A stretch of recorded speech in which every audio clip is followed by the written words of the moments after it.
दोस्तों नमस्कार, स्वागत है आपका financial fitness cash flow community के हमारे यूट्यूब चैनल में, जहां पर आज हम दौलत के खेल में चैंपियन कैसे बने इस बारे में चर्चा करने वाले हैं। और आपको बताते हुए बड़ी खुशी हो रही है कि ये टैगलाइन है the secrets of millionaire mind, T Harv Eker साहब की किताब की। हम आज उस किताब के बारे में आपसे बात करने वाले हैं। हमारे अपने इसमें कुछ विचार नहीं है। अगर आप इस किताब की शुरुआत में ही पहले पेज पे जाएंगे तो आपको पता चलेगा कि लेखक महोदय ने ये लिख दिया है कि आप उनकी किसी भी शब्द पर भरोसा ना करें। वाह, ये तो बहुत बढ़िया बात है। वो ये खुद लिखते हैं कि मेरे किसी भी शब्द पे आप भरोसा मत कीजिए, लेकिन लेकिन उसमें जो सिद्धांत बताए गए हैं उनका अगर आप पालन करेंगे तो आपका जीवन 360 डिग्री से बदल जाएगा, पूरी तरह से बदल जाएगा। जो सिद्धांत कारगर है उसे अमल में लाइए, जो सिद्धांत कारगर नहीं है उसे छोड़ दीजिए।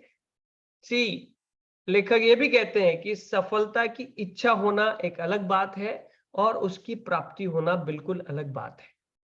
दुनिया में हर व्यक्ति को सफलता की इच्छा होती है, लेकिन हर व्यक्ति उस उपलब्धि को हासिल नहीं करता है।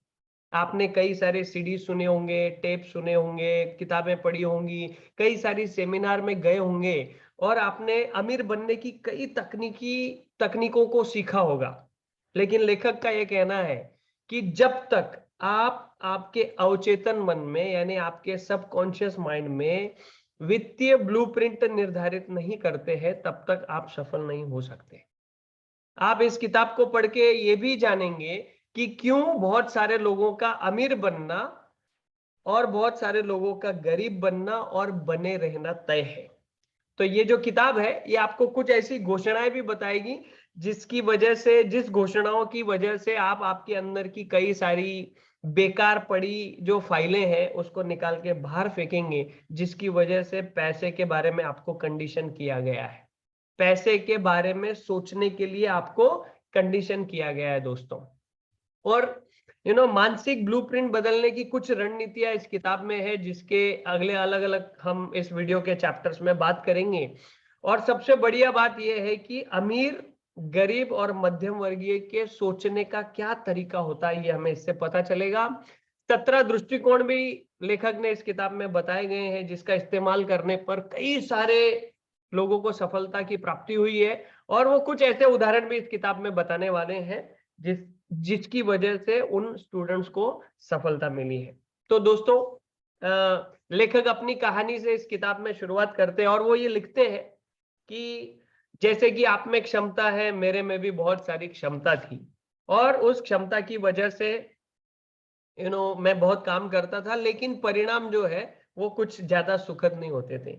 कई उन्होंने कोर्सेस में भाग लिया, कई किताबें पढ़ी, कई उन्होंने तकनीकें सीखी, लेकिन कोई फायदा नहीं हुआ।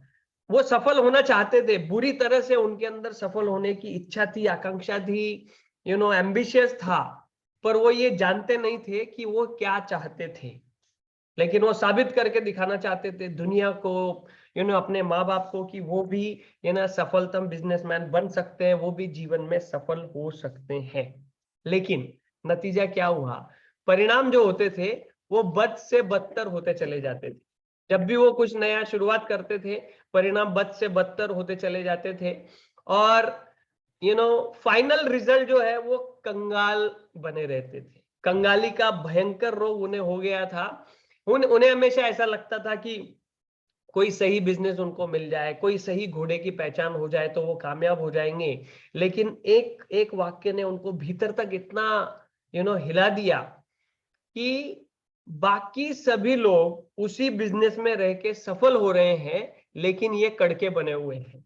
वाह, ये तो स्टोरी बहुत सारे लोगों की है ना। आपने देखा होगा आसपास की कई सारे लोग उस बिजनेस में सफल है जिसमें बहुत सारे लोग सफल नहीं है। तो इस बात ने लेखक को अंदर तक हिला दिया। और वो ये कहते हैं कि श्रीमान क्षमतावान की हालत खराब क्यों है? वाह, बहुत ही बढ़िया वाक्य। श्रीमान क्षमतावान की हालत खराब क्यों है? उनका बैंक बैलेंस क्यों नहीं बढ़ रहा है? वो अभी तक कड़के क्यों है? तो कुछ उन्होंने एनालिसिस किया, उनको पता चला कि उनके अंदर कुछ ऐसी धारणाएं हैं, कुछ ऐसे विचार हैं, कुछ ऐसी चिंताएं हैं, और उन चिंताओं की, उन विचारों की, उन धारणाओं की जड़ें इतनी गहरी तक बैठी हुई हैं, है ना, जिसकी वजह से डर, असफलता और सफल होने के बाद पैसे गंवाने का डर, है ना, सफल होने के बाद दौलत गंवाने का डर, और ये सब की वजह से वो बड़े ही प्रॉब्लम में थे। और उन्हें ऐसा लगता था कि उनकी जो छवि बनी हुई है, मिस्टर क्षमतावान की जो छवि है, वो कहीं धूमिल ना हो जाए।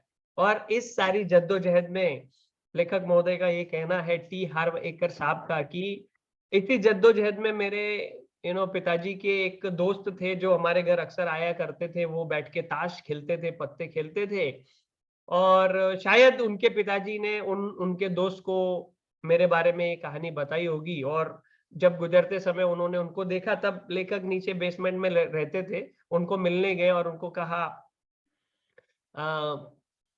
हार्व, देखो, जैसे आपकी शुरुआत है, मेरी जिंदगी की शुरुआत भी वैसे ही थी।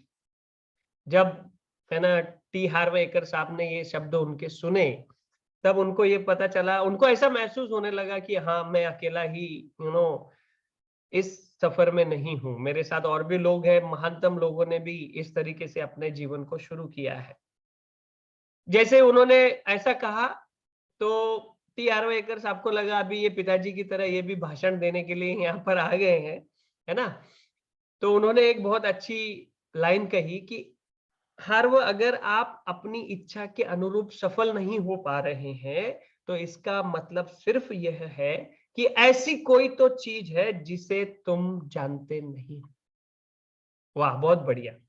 अगर आप अपनी इच्छा के अनुरूप सफल नहीं हो पा रहे हैं, तो इसका मतलब सिर्फ यह है कि ऐसी कोई तो चीज है जो तुम नहीं जानते।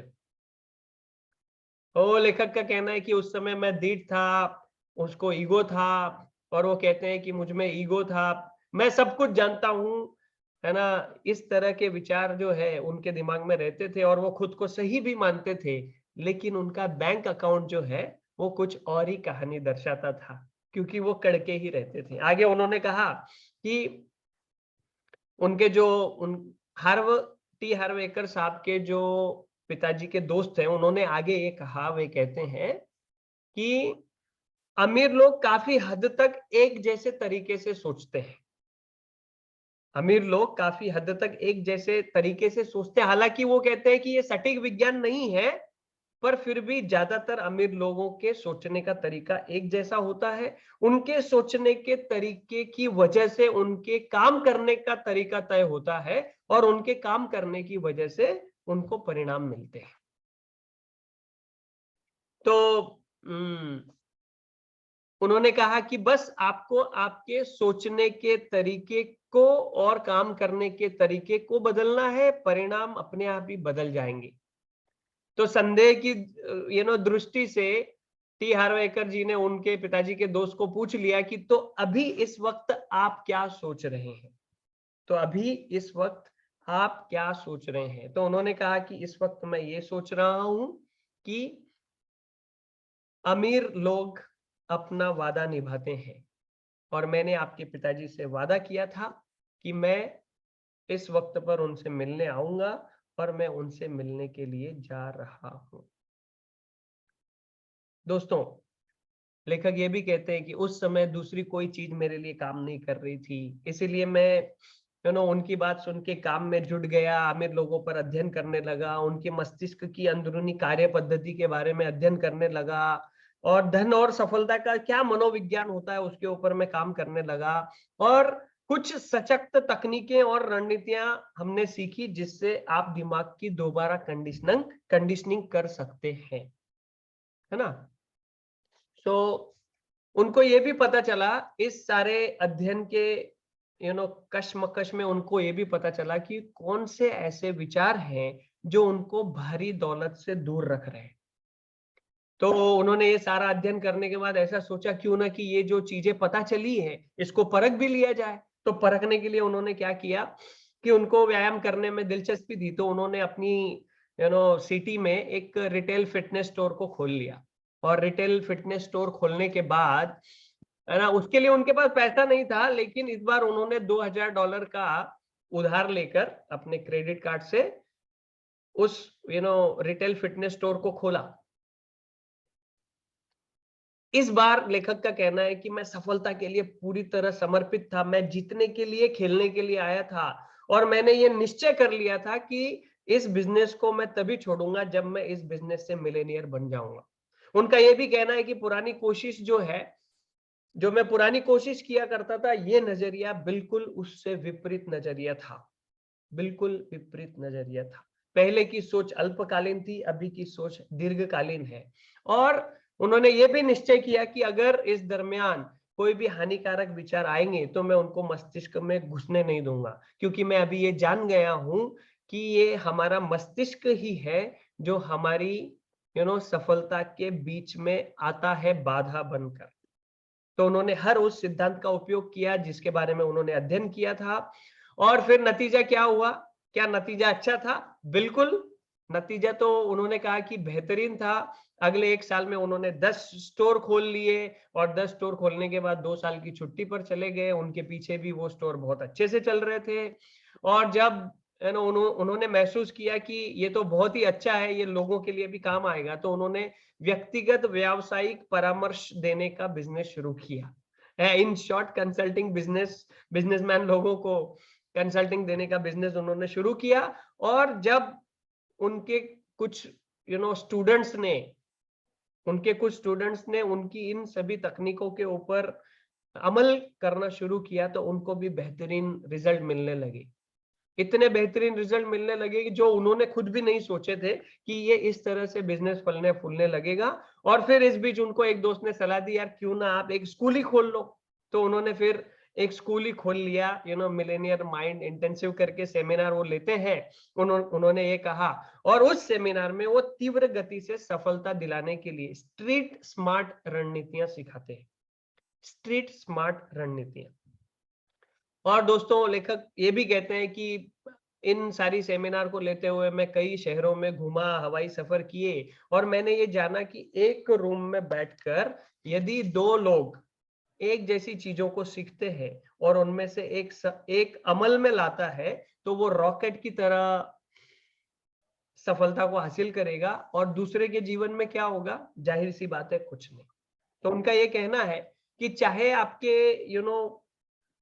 आपके टूल बॉक्स में कितने भी बढ़िया औजार क्यों ना हो, लेकिन अगर उसमें छेद है तो आपको पर्याप्त सफलता नहीं मिलेगी। तो उन्होंने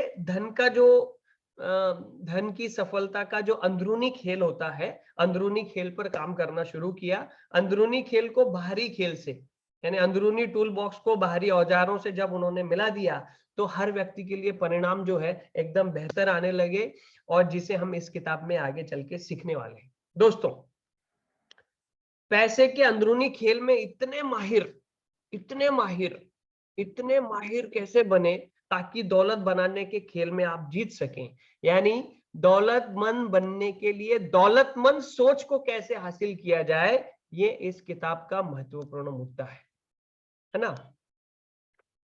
अच्छा, कुछ समय बाद ऐसा भी हुआ कि लोगों को ऐसे लगने लगा कि टी हार्वे साहब की जो सफलता है वो अल्पकालीन है। लेकिन ऐसा नहीं हुआ। उन्होंने जो भी बिजनेस खोले वो उन पे 4 चांद लगते चले गए। यू नो करोड़ों करोड़ों रुपए उन्होंने कमाए, करोड़पति बन गए। फिर लोग ऐसा कहने लगे कि शायद इनके पास कोई पारस पत्थर है। पारस पत्थर आप जानते हैं ना, जिसको छूते ही लोहा सोने में तब्दील हो जाता है। तो लोगों को ऐसा लगने लगा कि इनके पास कोई पारस पत्थर है, उसकी वजह से ऐसा हो रहा है। और दोस्तों, लेखक ये भी कहते हैं कि हाँ, वो पारस पत्थर है, और वो पारस पत्थर ये है कि आपकी सफलता के लिए आपका निर्धारित वित्तीय ब्लूप्रिंट। यस, आपकी सफलता के लिए आपका निर्धारित वित्तीय ब्लूप्रिंट। और अगर आप और हम इसे अमल में लाते हैं तो ये हमारे पास भी होगा।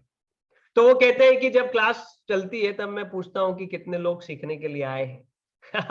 हालांकि ये कटुता भरा सवाल है। वो ये कहते हैं कि कितने लोग सीखने के लिए आए हैं। तो उनको ये पता चला कि हम जो नहीं जानते वो हमें सफलता के लिए नहीं रुकाता है, जो हम जानते हैं वो ज्यादा बाधा उत्पन्न करता है। तो वो ये भी कहते हैं कि ये जो किताब है ये सीखने के बारे में कम है लेकिन भुलाने के बारे में ज्यादा है। सीखने के बारे में कम है और भुलाने के बारे में ज्यादा है। सोचने के और काम करने के जो पुराने तरीके हैं उनको भुलाने के बारे में ये ज्यादा है। और वो व्यंग्य भरे स्वर में ये भी कहते हैं कि आपके सोचने के जो पुराने तरीके हैं, आपके काम करने के जो पुराने तरीके हैं, वो ठीक आपको वहां पर लेकर आए हैं जहां पर आप इस वक्त हैं, जहां पर आप इस वक्त हैं दोस्त। वो ये भी कहते हैं अगर आप इस समय, अगर आप अमीर और सुखी हैं तो इट्स परफेक्टली फाइन, लेकिन अगर आप नहीं है तो कुछ संभावनाओं पर आपको विचार करना होगा।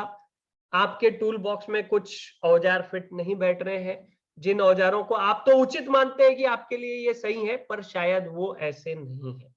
तो दोस्तों वो ये कहते हैं कि मेरे शब्दों पर भरोसा मत कीजिए, इन विचारों पर कीजिए, इन सिद्धांतों पर कीजिए, इसको अमल में लाइए, है ना। और इसको अमल में लाते ही आप भी आपके जीवन में अमूलचूल परिवर्तन जो है वो देखेंगे। और दोस्तों अंत में वो, इस चैप्टर के अंत में वो कहते हैं कि विश्वास सबसे बड़ी चीज होती है। और वो एक कहानी बताते हैं कि एक व्यक्ति चट्टान के किनारे पर चल रहा था और चलते चलते अचानक उसका पैर फिसल गया और वो नीचे गिरने लगा। सौभाग्य से उसने अपने दिमाग का इस्तेमाल किया और चट्टान के एक छोर को पकड़ लिया और वो हवा में लटक गया। जैसे ही वो हवा में लटका, मदद के लिए वो पुकारने लगा और वो कह रहा था कि क्या कोई ऊपर है, कोई ऊपर है, मुझे बचाओ, मुझे बचाओ। काफी देर तक वो चिल्लाता रहा। तो कुछ समय बाद एक आवाज आई, और एक आवाज आई, उन्होंने कहा कि हाँ मैं भगवान हूं, मैं तुम्हें बचाने आया हूं, चट्टान से हाथ छोड़ दीजिए। जैसे ही उसने ये सुना, उसने कहा कि क्या कोई और ऊपर है जो मुझे बचा सकता है। तो दोस्तों सबक ये है, अगर जीवन में आप ऊंचे स्तर पर जाना चाहते हैं तो पुराने सोचने के तरीके को आपको छोड़ना पड़ेगा। परिणाम अंततः अपने आप सामने आने लगेंगे, आप भी हैरान हो जाएंगे और लोग भी हैरान हो जाएंगे यदि आप पुराने तरीके को छोड़ने के लिए तैयार हो जाएंगे और नए तरीकों को अपनाने के लिए तैयार हो जाएंगे। तो दोस्तों मेरा नाम जगदीश भगत है। Financial fitness cash flow community हमारी कंपनी का नाम है।